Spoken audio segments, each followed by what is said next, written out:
இப்போ இந்த சிஏ அப்படின்னு பார்த்தாலே வந்து மக்களுக்கு அந்த அளவுக்கு புரிதல் இல்லை அப்படின்னு சொல்லலாம். ஸோ இந்த சிஏ வந்து படிக்கும் முறை அப்படின்னா என்ன சார்? நிறைய பேர் வந்து கஷ்டமான கோர்ஸ் அப்படின்னு சொல்லுவாங்க. அதுக்கான காரணம் வந்து அந்த படிக்கிற முறையில் தான் இருக்குது. என்ன அப்படின்னு பார்த்தோன்னா, இந்த சிஏ மற்றும் சிஎம்ஏ கோர்ஸஸ்க்கு வந்து மினிமம் 8லேருந்து 10 மணி நேரம் வந்து செலவு பண்ணி ஒரு மாணவர்கள் வந்து படித்தா மட்டும்தான் இந்த கோர்ஸை வந்து ஈஸியாக கடக்க முடியும். ஸோ நிறைய மாணவர்கள் வந்து அதற்கான டைமை ஒதுக்காமல் பார்ட் டைமாக இந்த கோர்ஸை படிச்சுட்டு எக்ஸாம்ஸில் நிறைய காரணங்களுக்காக அவங்களால தோல்வி அடைஞ்சிருவாங்க.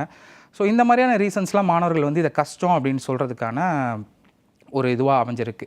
ஸோ மாணவர்கள் வந்து இந்த கோர்ஸை படிக்கணும் அப்படின்னா கண்டிப்பாக 8லேருந்து 10 மணி நேரம் இதுக்காக செலவு பண்ண முடியும். ஏன் அப்படின்னா, நான் முன்னவே சொன்னேன், இது வந்து இந்த துறை சார்ந்த நிபுணத்துவம் வாய்ந்த கோர்ஸ். பெரிய பெரிய கம்பெனிஸ்க்கு வந்து இவங்க ஆடிட்டர்ஸாக இருக்க போகிறாங்க, அவங்களோட ஃபினான்ஸை ஹேண்டில் பண்ண போகிறாங்க.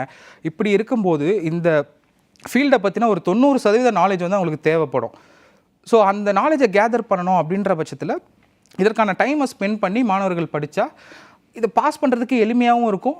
இந்த 90% நாலேஜும் அவங்க வந்து கேதர் பண்ணிக்கலாம். ஸோ மாணவர்கள் வந்து ஒரு முழு நேரமாக வந்து இந்த கோர்ஸை படிப்பதன் மூலயமா இந்த கோர்ஸ் வந்து கொஞ்சம் ஈஸியாக இருக்க சான்சஸ் இருக்குது மேடம்.